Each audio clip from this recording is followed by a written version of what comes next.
sure. Or, okay. Hi, Rachel. Hi, Caitlin. You're in bed again. I am as in bed as I could be not in bed. I have a little cozy Look at blanket. you. Look at me. And we both just discovered as we were setting up that we're still wearing the clothes that we slept in last night. We are. And, to our credit, it is only 9:30 a.m. We're not like it's Only. it's it's not like it's 2 and we're still in pajamas. Yeah. It's Did acceptable. you said I'm still in my sleep shirt. Does that mean you changed out of your sleep bottoms, or are you No, still actually, in your I'm sleep still in. bottoms? I should have just said, well, you can only see my top, but I am also Yes, in yeah. my same sleep shorts as well. Okay, great. We Me had too. we had a very, very rough night over here. Okay, tell me. My toddler just puked out of nowhere. And Oh and my we God. thought maybe it was a one-off because she at preschool they had made like pumpkin spice smoothies, Oh, so naturally like a little food poisoning which or something, you thought. sounds not good. So we were like, oh, Yes. maybe the pumpkin just didn't agree with her. Like she's fine. Sure. And then it was the kiss of death, which if you're a parent, you know that she just laid down on the couch and fell asleep, like unprompted, just. Oh And no. any parent that sees that knows. Oh, fuck. Yes. Fuck. Yeah. To me, it's anytime my son shows love or affection to me and like Yes. sits on my lap And or gets hugs me, cuddly. I'm like, yes, gets cuddly. I'm That's like, how he's on death's door. That's how my oldest was too. And we used to, Yes. he was not a cuddly baby at all. And we used to be so excited when he would get sick. Yes. Yes. It was so psychotic. We'd be like, oh my God, do you think he has a little fever? Yes. Like, no, I low-key love this. Last year when we all had the flu, my son got it first, and he sat facing me and fell asleep on my chest with me rubbing his back. And I was like, this might be my final moments with him because he's clearly so unwell. But I'm also like, oh my God, this is heaven on earth. Yeah, like I love when he's sick. I don't even want to medicate you because then, Yes, then you'll feel exactly. better and not want to hug me anymore. Exactly. No, so then we like put her to bed. She was fine. And then at 9, we just heard her, Mama, I threw up. And it was just all over the bed. So we were like, okay, it's going to be a rough one. And then how many times did she throw up in the night? Actually, no other times, which, oh, good. Thank God, because we brought her into our room because I just get like really panicky about that kind of stuff. I'm like, I don't want her to choke on it, or I just feel like I need to monitor her. So I brought her into our bed to sleep, and I was like, okay, well, this is going to freaking suck. Yeah. Because last time she had the stomach bug was actually when we were together in San Diego. Yes. And her and I both got a like vicious stomach bug, and she puked all night, but in our bed. So it was just, right. You can imagine, disgusting. Because they don't understand yet to like not just puke them exactly where they are. No, exactly. It's just, it's all over you. It's all over them. They make no effort to try to get to a bowl or a toilet. It's tough. So luckily we did not have a night like that. So maybe the worst is over. It could have been like, a 24-hour thing. We're hoping. Yeah. My son has only ever thrown up like from being sick once. Wow. And then every other time it's been because of food, motion sickness. Oh, motion sickness. Oh, that's so tough. So his puking is pretty limited to airplanes and cars. That's great for you. Which is that's how our second second is. She actually got sick on the way home from camping a couple weeks ago because it was such a windy road. Oh. But it has also happened in planes. Which is, never where you want to be for that type of thing. Well, or cars, because my husband and I have had to be like, okay, well, we're 30 minutes out from where we're going. Are we going to pull over, or do we just like keep driving? Exactly. And then the problem is if you take them out of the car seat and clean them all up, then you're just putting them back in a car seat covered in puke.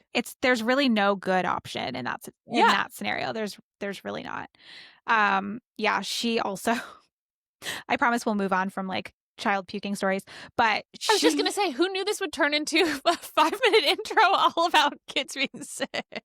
She also has like, I think maybe just a sensitive gag reflex or something, because also every time she has a cough, she will vomit just because of the coughing. So like, wow, she had RSV a couple years ago, and she was like through the worst of it. She, wasn't contagious anymore. Our doctor was like, she's okay. She's just going to have this nasty cough for maybe up to a month.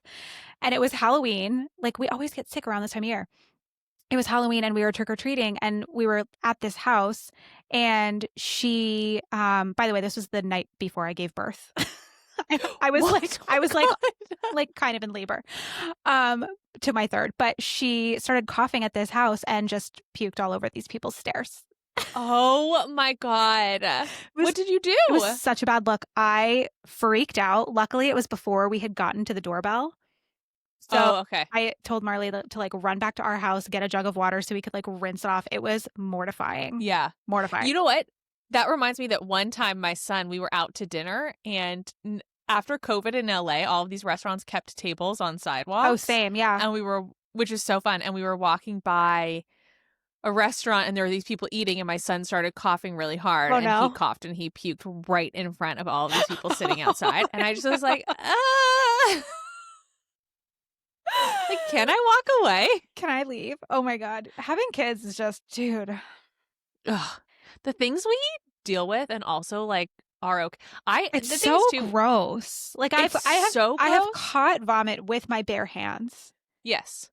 But I also like love being gross in different ways. Like I love like picking at things. Yeah, I'm a picker too.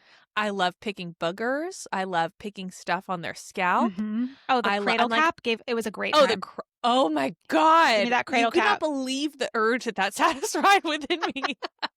But like when I see a good booger in their noses, and my son is the age where he's like, let me get it. And I'm like, no. There's nothing better. Like I give birth to you to be able to do this.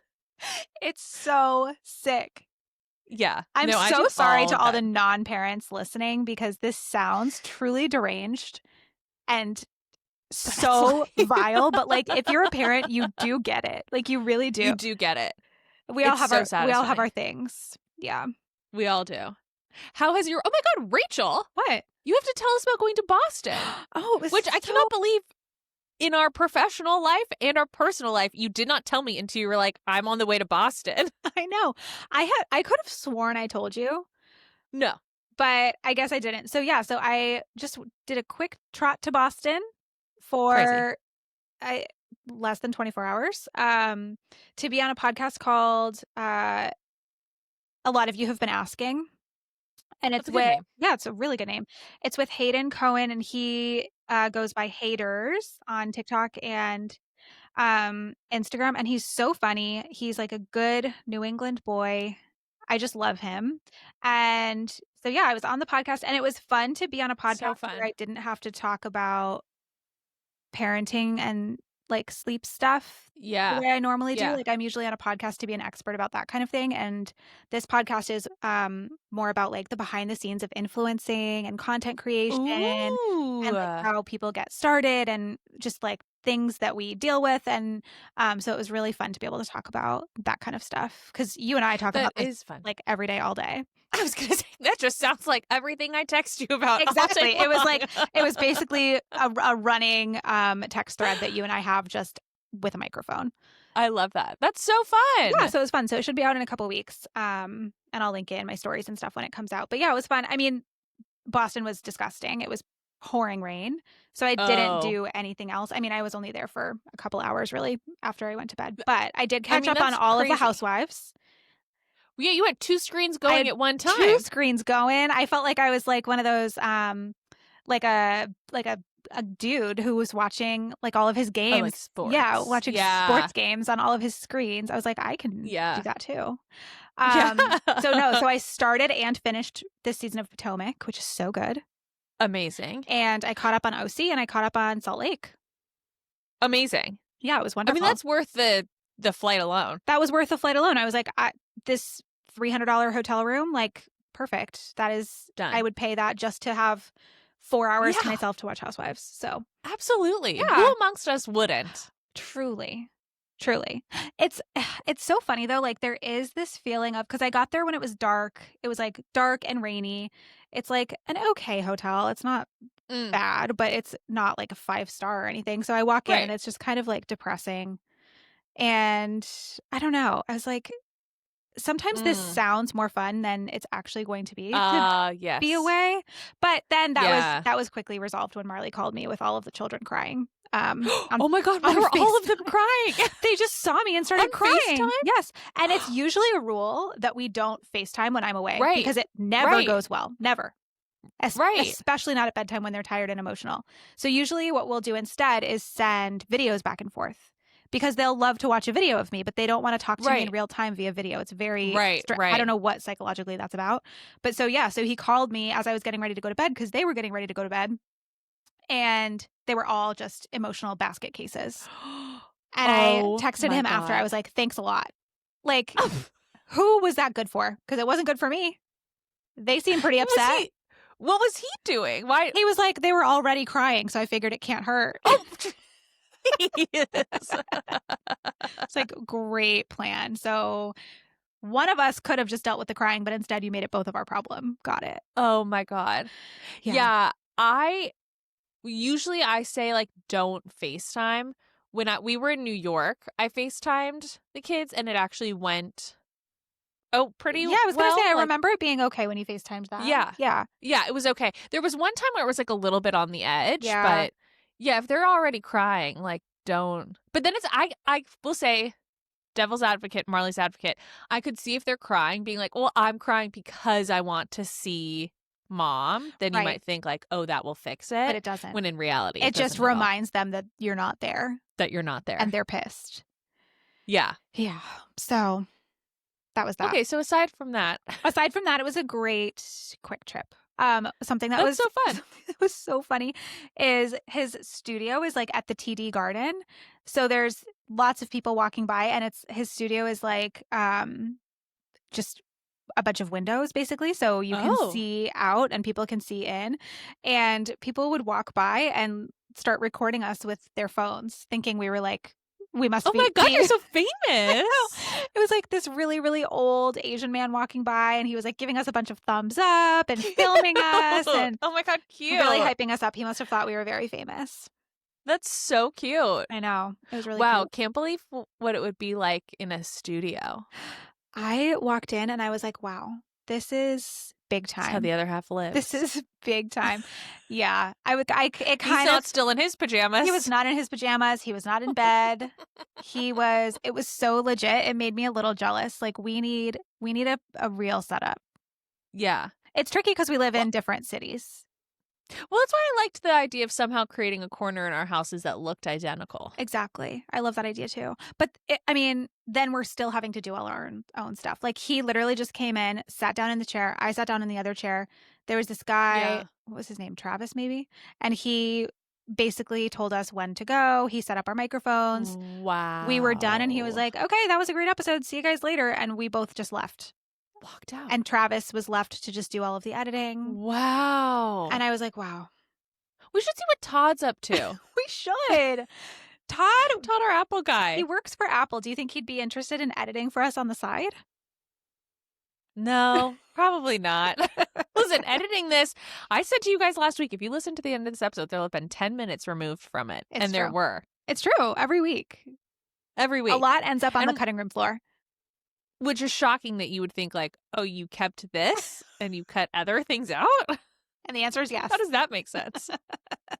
By the way, okay, so today we're going to do good ghost stories. I got so many. Oh, I'm so excited. So this will come out obviously before Halloween, but what are you guys doing? Are you guys doing Halloween costumes? What are you guys doing? Oh my gosh. So some years we've tried, as I've mentioned before, we've tried to do family costumes. This year, not all the Tiger King. Yeah, this year not all the kids wanted to do the same costumes, so it kind of leaves Marley and I okay, well, what are we gonna be? Because we don't want to match with one kid and not with the others. It just feels so. I don't know. I have butterfly wings and cute a little butterfly fascinator thing that I might just throw on, but I don't have a fun costume that I'm excited about this year. What about you? Well, what are your kids gonna be? So. My oldest is going to be a ninja, and then the girls are K-pop demon hunters. Oh. So they have the full purple and pink wigs. Wow. Yeah. I kind of DIY'd their costumes. I didn't feel like buying Yeah, that's what I was going to ask you, if you're a DIY or a buyer. So I sometimes like to DIY because I just hate the idea sometimes of buying something that they're going to wear one time. Yeah. From Amazon, and it's like $50. So I was kind of like, I don't think I need to do that. So I ordered little skirts and like cardigans that I'm going to just kind of bedazzle a little bit with these like pins so that they can wear them otherwise. And Lenny's is cute. Lenny's is just a dress from Old Navy that's like close enough to love what that. the character looks like. And then I did buy their wigs. Because I feel like wigs could be used for multiple different costumes. Oh, well, yeah. And if like you have dress just a up. collection and dress up. So yeah, so I bought them the wigs, and so yeah. Yeah. Now, I will say I'm always a little, okay, I love Halloween. I love when people get into it. I think that's fun. I think it's a little weird when you're like family trick or treat. Well, I guess it could be the child told them to do that. But I feel like last year when we were trick or treating, there were some parents that were like, they're the main character. I will say, well, they were the main character, and it was moms, and they were the slutty main characters. Yeah, they're and like I a just was like a slutty Ariel, and their kid has to be like Flounder. She was literally a slutty Princess Peach, and I was like, this feels like weird. This feels like it's for you. Yeah, 100%. Like, I don't know if I feel like to all of those influencers that do the huge like family costume reveals, like that has nothing to do with their kids. No. Also, I mean, I get it if your kids are babies and they don't have any agency or choice. Oh, right. Right. Then like, okay, go off, sis. Like I see you. I see what you're doing here and that's fine. But when your kid is 4+, I feel like they have very strong opinions about what they want to be. And if you're a family costume and it's like Toy Story and your kid has to be Mr. Potato Head, like they didn't choose that. So you could be a slutty Jessie or Little Bo Peep or whatever. Like, I'm so sorry. I don't believe your kid chose that. Yeah. Like, your child is just a prop for you to like look hot. Exactly. And that to me, which, honestly, though, I'm a little into. I mean, I'd be lying if I said I wouldn't love the opportunity, but I also would. Yeah. I just could never. Like, I would to force my kid to be the side character, I feel like would just never go over in my house. But maybe I'm just too much of a pushover. I don't know. The only thing keeping me from doing it is the laziness aspect of like, I don't want to take that on. It's so much work. Also, so much money. So much money. Well, that's the thing. So much work, so much money. But like, yes, do I love being the center of attention? Absolutely. Sure. But am I going to be Belle so that my son can be the clock and my daughter can be the candlesticks? Like, no. Make Marley be the beast? Yeah, that's right. Because you're not seeing the influencer mom dressing up as Mrs. Potts. No, she's you dressing are not. up as Belle, and the kids Belle. are Lumiere and exactly the armoire or whatever. Oh my god! The baby could be Chip, that little cute teacup. Yeah, that's cute. Actually, now that we're talking about this out loud, I kind of want to do it. I mean, well, you'd have to really get to it. I had friends growing up; their moms were the craftiest, like craft moms you could ever imagine. And my mom, bless her heart, is not a craft mom. She never has been. She's, done her, like, we would do things like dyeing Easter eggs and making cookies and things like that. But she wasn't like a seamstress whipping up a huge Halloween costume. Yeah. Exactly. Yeah. And that is, I think, why in my heart I so desire to be that. But I don't have it in me either. But this other mom, she sewed these two moms sewed life-size Beanie Baby costumes. And this was the height of the Beanie Baby craze. Good. So good. And what I love too about when you make costumes is no one else is going to have it. No, exactly. Everybody's going to have the exact same K-pop Demon Hunter costume that they bought on Amazon or that was Halloween. That was honestly part of the reason I didn't want to do it too. I was just like, there's going to be every third girl from their school is going to have this exact same costume, which is fine. Totally. Like, I get that's easier and like probably smarter than what I did. But my mom made some costumes for me when I was a kid. I think she made my Big Bird costume for my first Halloween when I was like 1. Cute. Or I guess it would have been my second because my first I was a newborn. Cute. And then I went to Catholic school, as did you. Yes. And we had like this Saints Day, like All Saints Day or something maybe. Uh-huh. And you had to dress up as a saint. I think when you were in 2nd grade. And we did this like huge parade. And so my mom made me a Saint Teresa costume. Oh, I thought you were going to somehow say and you reincorporated the Big Bird into it. No. No, she made a brand new costume from scratch, and it was Saint Teresa, and I look like a little nun because it has like Oh, well, I'm the. sure. It was very, very funny. Wow. But I can't remember any other costumes she made. I think after that, we kind of just went to the Halloween stores and picked. Yeah. I will just say, too, the other costume this mom made was they built, after Titanic came out, she built a Titanic out of cardboard that No. she painted. And then the two girls stood, they wore like Navy officer uniforms and like stood in the steam pipes or whatever. It was the craziest, coolest thing I've ever seen. Cool. One thing I am very jealous of that is now kind of a thing I'm seeing everywhere is decorating like your little wagon. Oh, yeah. And making your wagon be part of the costume. I think that is so cute. My brother-in-law did that with my nephew. They were Ghostbusters, and he made his like little push cart look like a Ghostbuster car. Cute. It was so cool. That's really fun. Yeah, I know we talk sometimes about how like moms go so over the top and it's insane, but to me when it's something homemade and it's like that, to me I'm like, oh, go over the top. Exactly. Like that I love. I'm so into that. Same. Because that's also not about like, oh, I'm doing this for the pictures. It's like I'm putting a lot of time and effort into this because it's fun. Exactly. And how excited are my kids going to be to see a Ghostbusters vehicle? I think growing up, my favorite costume, like I just was a witch one year and that was fun. I remember I was a UCLA basketball player and for some reason that was just like so fun for me. Cute. I loved it. I'm trying to think of my favorite Halloween costumes. I think one year I dressed up as a baby. Cute. Which I did a lot of like drag work. I was I was like a teenage boy one year. Okay, that's a classic. Where that's a good one. I wore like a white Hanes tank top and drew facial hair on my face. Yes. What else? Those are really the two standouts. Yeah, I love that. I love that. One year I was Buffy the Vampire Slayer because I used to also, when I was older, got that I looked a little bit like Sarah Jessica Parker. That was always the doppelganger, I was told. Not Sarah Jessica Parker, Sarah Michelle Gellar. No. Sure. Both 3 named Sarahs. You do, actually. I never would have put that together myself, but now that you say it, you definitely do. Yeah. Yeah. Oh, cute. That must have been a good one. Yeah, that was fun. All right. Should we get into some ghost stories? Oh, yes, we should. Okay. Oh, wait. You know what? Before we get into the ghost stories, too, we were going to briefly talk about, because I took this out of last week's episode because I wanted us to actually talk about it. But maybe we put it into next week's, too, if we just want to do ghost stories. But talking about how, like, the rise of therapy speak is, like, ruining. Yes. Let's get into it, actually, because I did get a bunch of messages about this. Yeah. So you said you kicked it off. Again, I edited this all out, and not in a mean way, but I edited it up because I wanted us to talk about it today. Yeah. That you and Marley were talking about it. Yeah. So this was a hot take we got last week for our hot takes episode. And what did it say? I don't remember exactly how it was worded, but it was basically like. I don't remember either. It was basically, was it the one about being flaky, or it was? Oh, yes, I think so. Did you edit that part out? No. Okay, so that part is still I kept that in. Okay, that's what I thought. Yes. So then, but we went somewhere after that about how everybody's going no contact now. Oh, well, we can't track anywhere we go. No, literally. How people are going no contact, how people are like being kind of just too much with the therapy speak and not letting people make mistakes and not letting social interactions sometimes just be uncomfortable.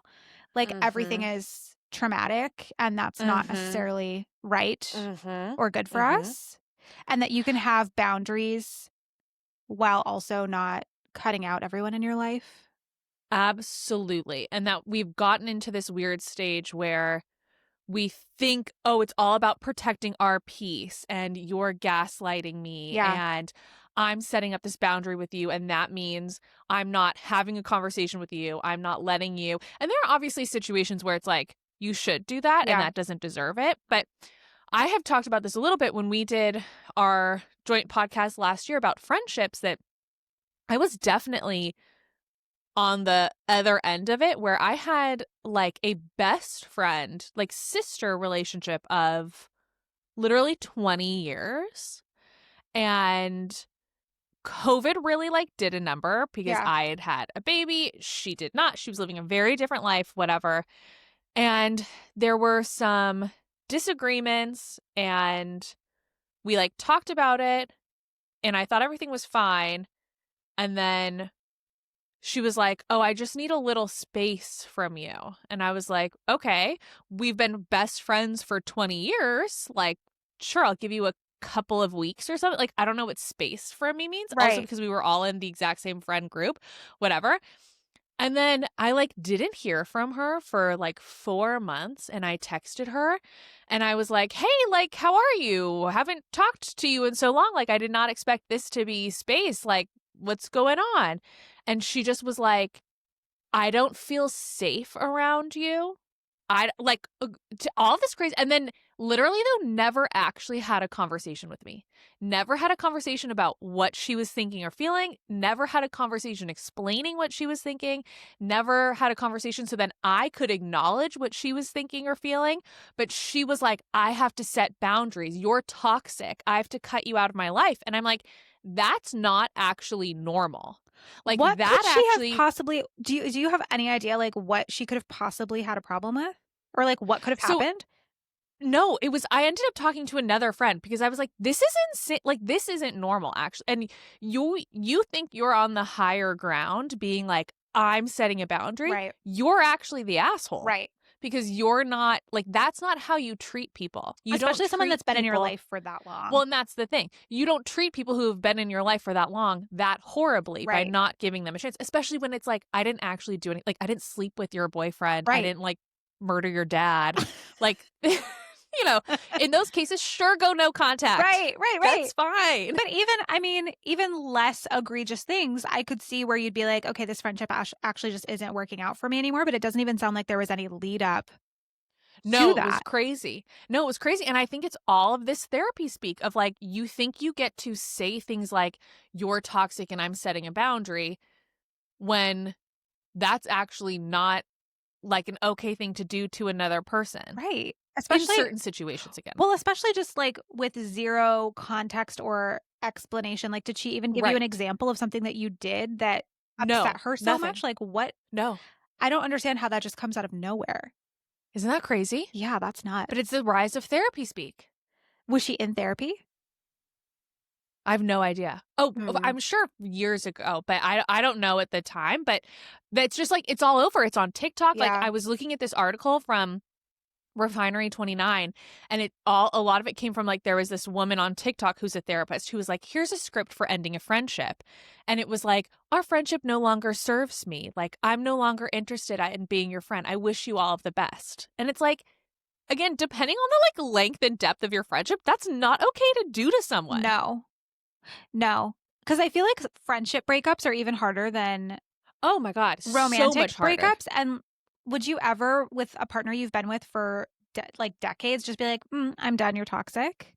No, that is such a good point. Like the equivalent of the time you would never just tell your romantic partner, No, like, there would be so many "I'm not going to give you," conversations. yes, like, "I'm not going to give you any reasons. I'm not going to let you have a say in this at I'm all. just done. I'm just done." It's crazy, but I feel like it's, and the thing too about friendship breakups with women too is also women relationships are so much deeper Oh, yeah. than a heterosexual. Even if it's your husband that you've been with for a year, like there's a connection like woman to It's woman just different. that's just so Yeah. different. But yeah, oh my God, I was like deeply affected for years. Of course. Did Years. she ever like come around or did you ever find out like what her actual reasons were or is she just nuts? No, I just heard from one of our mutual friends who I was like, "Can you explain this to me? Like, is she telling you what's going on? Because this is crazy that I've literally never heard anything." And she explained, which again, it was like, well, I would have loved to have a conversation where I could have been like, "I'm sorry." Right. Like, I also never got the chance to acknowledge or take ownership for anything I did Right. or apologize, Right. which I absolutely would Of have. course. So now it's also like in my head too, I was like, "Oh my God, well now it's this narrative of I did all these horrible things and I never apologized." And it's like, well, I was never given a chance to. Well, you don't even know what you did either. Well, I don't even know what I did. Isn't that yeah, so the rise of therapy speak I'm not into. But so But did you know it's like so our did the mutual friend say anything? Did she know anything or no? she said some things that I just was like honestly I don't even remember. I don't remember specifics. This was at least, I mean, we're coming up on like 4 years ago Oh, now. yeah. But it was all like little things where I'm like, a conversation would have completely changed the direction of this. Wow. Where it was like things that had happened, but I was never told. Right. So it was very weird, but it was like reminded me too of Ariana on the last season of Vanderpump Rules, all roads lead to Vanderpump. Always. Where she was like, what did she call it? Black rocking Tom Sandoval. Black rocking. Yeah, she was like going gray rock or black rock, where she like doesn't have to. Yeah, I think it's called gray rocking. Yeah. Where it's like you just treat them like they're a gray rock. Yeah, or you're a gray rock or something. Something like that, where it's basically just like, okay, so ignoring. Right.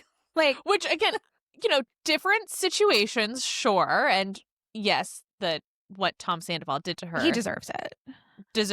Yeah. But I also feel like those things, though, are being used for situations that are not the equivalent. Right.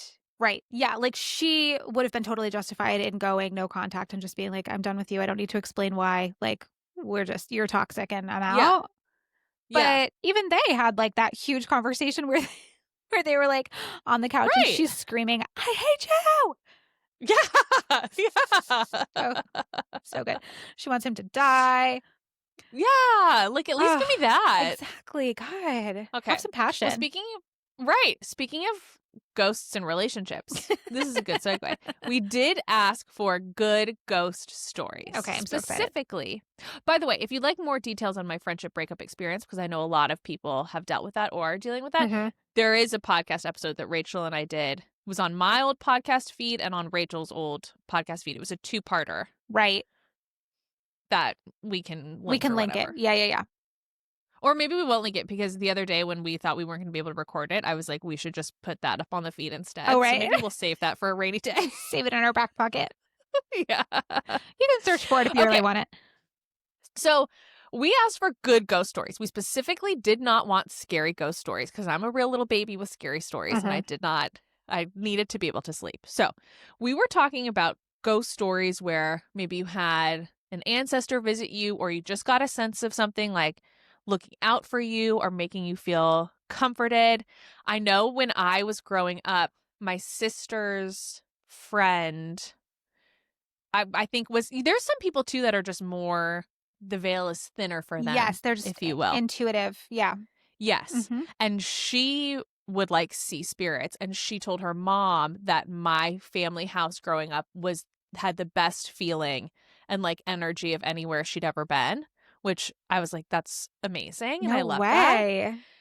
And anytime I've moved into a new apartment or place to live, I'm always convinced that it's haunted. That's just like where my brain goes. Yeah. And so I always will like call in my grandparents and be like, you guys are friendly ghosts. Can you make sure there's no bad ghosts? Yes. Or like kick out the bad ghosts? Yes. And it makes me feel so good. I love that. When we moved in here, I saged our house. Oh, yeah. You got to do that. Yeah. Have to. Sage, keep the windows open, all of that. Sometimes too, if I'm like in a weird or I'm freaked out, I'll like put, I don't need to go into it, but like a protective bubble. It's a whole thing. Okay. Do you have any personal ghost stories? Not really. I mean, I think I told the story of my grandfather and the signs in a previous episode. That was like the strongest and most obvious that I've ever had. I don't think I've ever had any like haunted situations or anything scary that has happened to me, because I would not deal well with that. So I'm excited for the nice ghost stories. Yeah. Okay. Ready? Yeah. Okay. In college, I was staying at a friend's house over Thanksgiving. I slept in the guest room, and one night I woke up and there was a man sitting at the end of my bed. I didn't feel scared at all. I felt totally calm and a strong parental feeling from him. I rubbed my eyes and he was still there. I looked down at my phone to see the time, and when I looked back, he was gone. I went back to sleep, and the next morning I was making breakfast with my friend when I remembered what happened. I said, "Oh my God, the craziest thing happened last night." And she said, "Don't tell me you saw my dead dad." Apparently, she used to see/sense him a lot when he first passed. She was 7, and it scared her. So she would say to him, "I'm happy you're here, but I'm scared. So just go hide in that box." I got the sense that he wanted her to know he was still watching over her while respecting her boundaries of not wanting to see him because it scared her. It felt really lovely and not scary at all. Okay, I love that. I have a connection to that one. So when we were in grade school, one of my sister's classmates, her dad was murdered. Whoa. Yeah, it was like a whole thing. It was like a very, very dramatic situation for lots of reasons. We have murder off in Clearly, this. clearly. But it was like a whole mystery. It was like, and it was a family member that had done it, and it was like a whole horrible, What? horrible thing. But the girls used to, so we were friends with them, obviously, and they used to say all the time, like, Mom, Daddy is sitting in the back seat with me. He's holding my hand, like while they'd be driving. And he would like do things to let them know that he was there all the time. Like he would turn off and on lights and like make things fly off Wow. the table, like make papers or books drop. Like it was so strong and so crazy. And the girls, particularly the younger one, so there was one that was in maybe second grade when it happened, and the other one was maybe in kinder. And the little one used to see him all the time and say, like, Mommy, Dad's Wow. here.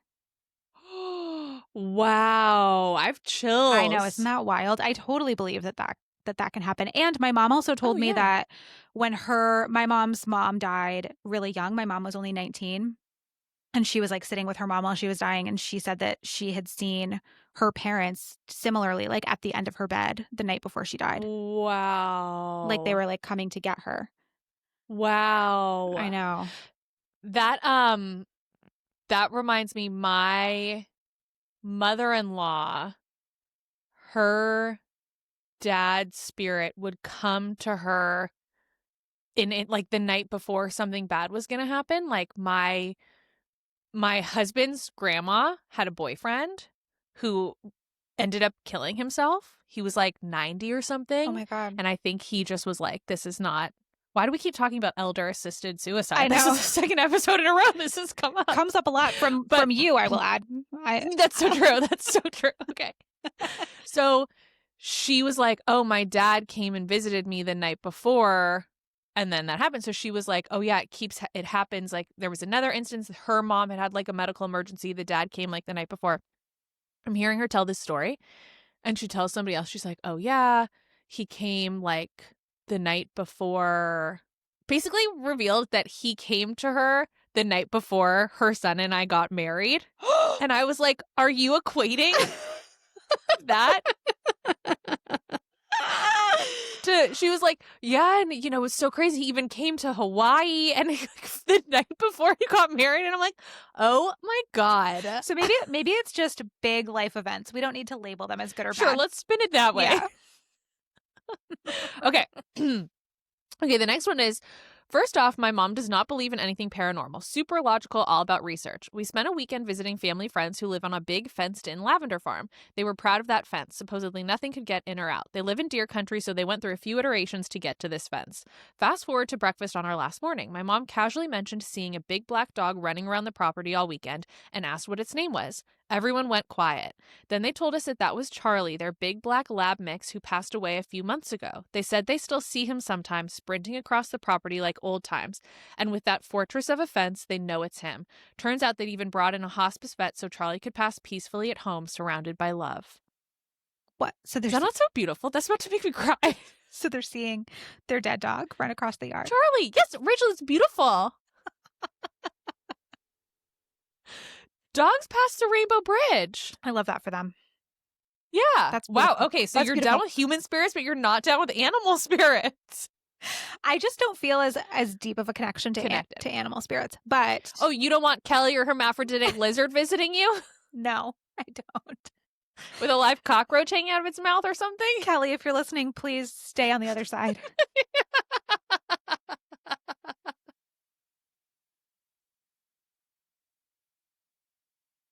We don't need you. Oh my God. It's actually my biggest fear that we'll get like some kind of animal into our backyard that will dig up Kelly's body. And my kids are going to go outside to play and just see like Kelly's corpse just like torn to shreds by a fucking raccoon or something. Oh my God. Imagine. Okay. Oh, okay. You ready for the next one? Yes. Okay. Okay. I'm originally from South America but live in the U.S. When I was 15, my grandpa was on hospice and my mom booked an emergency flight to see if we could get there when he passed. We were on the way to JFK, a 3-hour drive, and at one point we're going over a bridge. It was a rainy day, but going over the bridge, I saw a hole in the clouds and sunlight pouring into the water. For some reason, I was overcome with the feeling that he had passed, but all I could get out was it happened. 5 minutes later, we get a call from my aunt that he had indeed passed. Crazy, Whoa. but not the craziest part. So my mom and I cried in the back seat on the way to the airport. Dad and I drive home exhausted and I crash in bed. As I'm falling asleep, I tried to move but couldn't, and I felt this deep pressure all over my body. But it wasn't a negative thing. For some reason, it was comforting. So this warm pressure kept on for a few seconds, and then I swear I heard someone whisper, "Te amo, I love you." The feeling went away, and I just felt this intense peace, like he had come by to give me one last hug on his way. The craziest part of all of this is that when I told my mom and aunts what had happened, my cousin started bawling because she had had the exact experience the night he passed. No. Isn't that beautiful? I love that. I have chills everywhere. I love that. I have goosebumps everywhere. You wouldn't want Kelly to give you a hug? A little nibble? To let you know. Okay. No. Okay. But I love that. That's beautiful. I know. Okay. My family has a super strong matriarchal line. Love that. The Steele women. My grandma's maiden name, my middle name, now my daughter's middle name. I see my grandma all the time. The first time I saw her was when my grandma came to see me in a dream while I was at sleepaway camp when I was 12 to say goodbye before she passed. In my dream, she came into our cabin, turned off the music that was playing, and waved goodbye. I had no contact with my family while I was at the camp, but when I got picked up, I knew right away that she had passed and that she had said goodbye to me before anyone told me. As an adult now, she leaves dimes all over mine and my mom's houses. We literally find them in the most insane places, and we never have cash. Under my baby's car seat, between our desk slats, on top of my bulletin board in my classroom, in my baby's room. It's the coolest thing. We keep all of the dimes we find on her urn, which is on my fireplace, LOL. And then she sent me a picture of like all of these dimes that they found. I love that. I have heard before of dimes being a sign that spirits will use. My mom's friend, growing up, her sister had passed and she left them dimes everywhere. Wow. Yeah, that's really cool. I love that. Okay, wait, let me find some other. By the way, if we don't read your ghost story, it wasn't because we didn't love it. We just got so many and we ran out of time. Yeah. We have to record our book I love this club one too, so we won't. Yes, get to as I many love as this usual. one. This one reminds me of Dorinda and the balloon. If you're familiar, the most beautiful of all good ghost stories is when Dorinda's beloved Richard passed. He visited them in the spirit of a balloon that just followed them around the house, up the stairs. So anytime I see a balloon now, I go, Richard? Richard? That's Richard. That's Richard. Okay. My dad passed away. God, what's going on with me today? My dad passed away in 2020. His family were all from out of town, so we were staying in his house shortly after he passed to prepare for and host a memorial service. We were all gathered in the dining room around the table at one point, and suddenly a single bubble floated into the room. We were all indoors with the windows closed, and no one had been blowing bubbles. We still have no idea where it came from, and there was only one. It floated around the table in front of each of us and then up to the ceiling where it eventually popped. We can't think of any other explanation other than he was letting us know that he was okay. What? That's a weird. That's a weird one. Well, that's one where it's just like, oh, well, that's so clearly to me. I'm like, that's so clearly because, like, what else? This person. Yeah, that's wild. Yeah. Okay, I'm reading through other ones. I'll edit this part out where I'm telling you that I'm reading through other ones. That's okay. I want to find good ones. I'm so happy that you got so many. Oh my God, I got so many. Okay. When I was 19, I made a rare visit from Florida to North Dakota. How do you pronounce that? Well today. North Dakota. By the way, the Oregon conversation continues to come up. Someone left it in a review that said that I was your chaotic way of pronouncing Oregon. But I have sat with it, and I really do think that I say Oregon. I think you do too. I think something was happening. I was having like a brain aneurysm or something. Yes. Listen, it was the morning after we'd been at Watch What Happens Live. You had like I was having more stroke. drinks. Like I was Oregon. I don't say Oregon. No, you guys. You don't say that. I don't. No. And my way is not correct either. I say organ as if I'm talking about a kidney. Yeah, or no, a stomach. you are absolutely incorrect. Also, I think it's yes, like a okay. It's a simmer down. I think it's a happy medium. It's Oregon. Yeah. The way you say it normally is right. Yeah, that's what I was saying before. I think it just has to come up naturally. I don't think I can be asked on the spot, how do you pronounce this state? Right. Well, so aggressive. Why would you? Exactly. I would do that. Okay. When I was 19, I made a rare visit from Florida to North Dakota for a family reunion and stayed at my grandpa's house. My grandpa always said weird things happened in the house, and he just assumed it was my grandma's ghost. She died rather young, around 60 from cancer. My grandpa remarried eventually. Anyway, my mom, grandpa, and step-grandma were across the house playing cards, but I was 19, so I was in my room reading with the door closed when I heard a knock on the door. It wasn't like a, was that a knock? It was loud and so clear. I didn't hesitate to say, come in. No one answered, but I heard one more knock. I assumed it was my step-grandma because she's very hard of hearing, but when I got up to answer the door, no one was there. I looked down the hall to my family and said, did someone knock on my door? My grandpa just laughed and said, it was probably your grandma saying hi. Whoa, that's cute.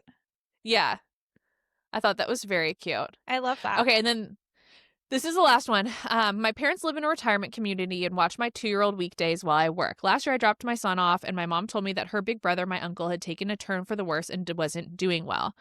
She called me like 30 minutes later to say my uncle had passed away. She told me right after she called me, she headed down to the community center with my son to grab her mail and distract herself. Mind you, she hadn't told anyone about my uncle yet aside from me and my dad. She told me that when she walked into the community center, a woman from the cleaning staff came up to her and said, I don't usually do this, but I'm a medium and I'm having a really strong pull to tell you this. There's a large man with a beard standing behind you. Do you have any idea of who it might be? My mom was like, yeah, my brother just died about an hour ago and fits the description. The woman goes on to tell her he wants you to know that he didn't believe it. My uncle was an atheist, but it's really beautiful where he is, and the trees are so bright and colorful. He says he can breathe again. My uncle had been having breathing issues. Asks to give her a hug and said my uncle was channeling her to give my mom one last hug. She said, I honestly wouldn't believe this story from anyone else, but my mom is very practical and wouldn't even begin to make this up or exaggerate.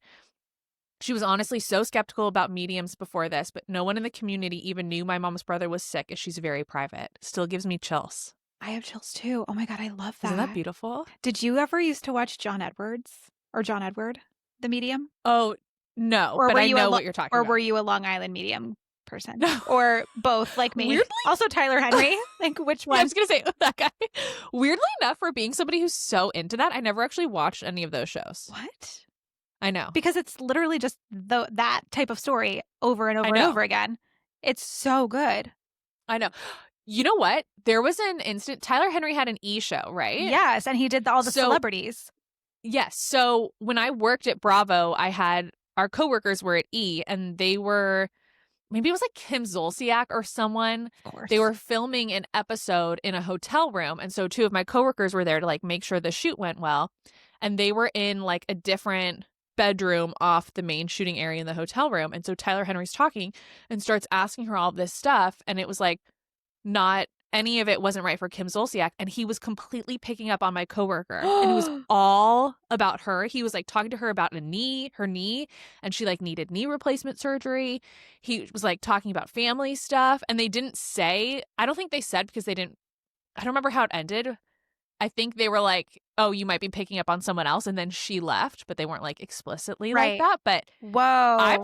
Yeah, isn't that crazy? That's crazy. I mean, I totally believe in that stuff. There's a book I want to read. We talked about that book, Signs, before that lots of people like for if you want to ask explicitly for signs. But there's another book that I really want to read called, I think it's called like Many Lives, Many Masters. Oh. And it's all about this stuff. Let me look it up. Do you have any thoughts or like, do you connect with any time periods in a way where you feel like, oh, I was definitely like alive in this time? Not like a past life? Not in a very strong way, but I do want to read this book. Yeah, it's called Many Lives, Many Masters. And it's all about this doctor who did a bunch of past life regressions. But so my mom in New England, there's this place you can go called Sturbridge Village. Have you ever heard of it? No. It's like this old village I think it's technically in Massachusetts, maybe the border of Mass and Connecticut. But you used to go there like as a field trip or something, or like a little day trip where they'd have like all these old, it's super, super old from like the 1600s maybe. And you go and there's like a lady churning butter and like, yes. Yes. There's like I love that. There's like a shoemaker.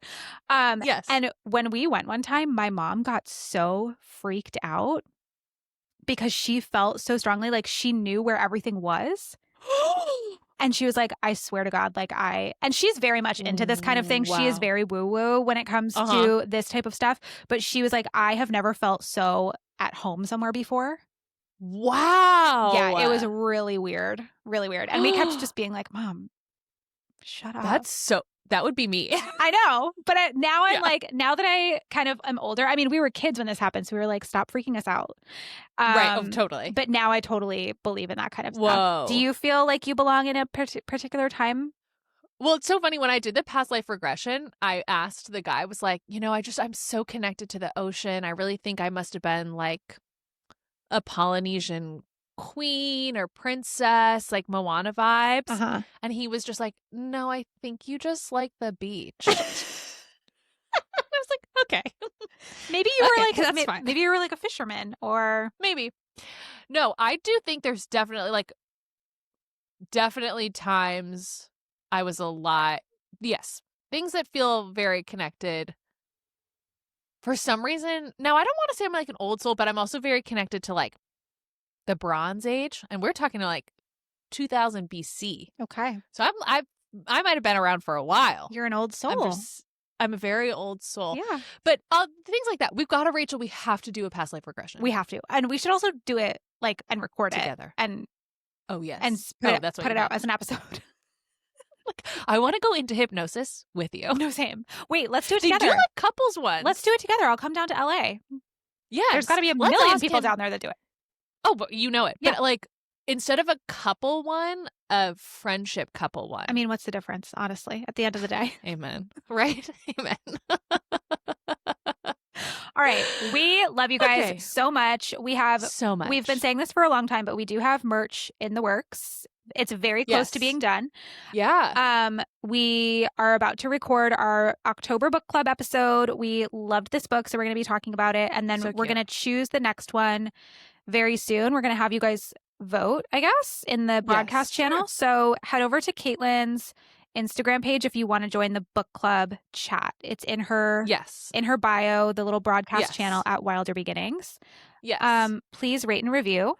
And only if it's glowing. Yeah, only if it's good, which most of them are. So you guys, you've been picking up on that. You've been picking up what we're putting down, and we're only getting 5-star reviews. Well, and we're pretty explicitly asking for nothing less. So asking, begging, same. People are very, very good at following our directions, and we love them for that. All right, bye. Bye.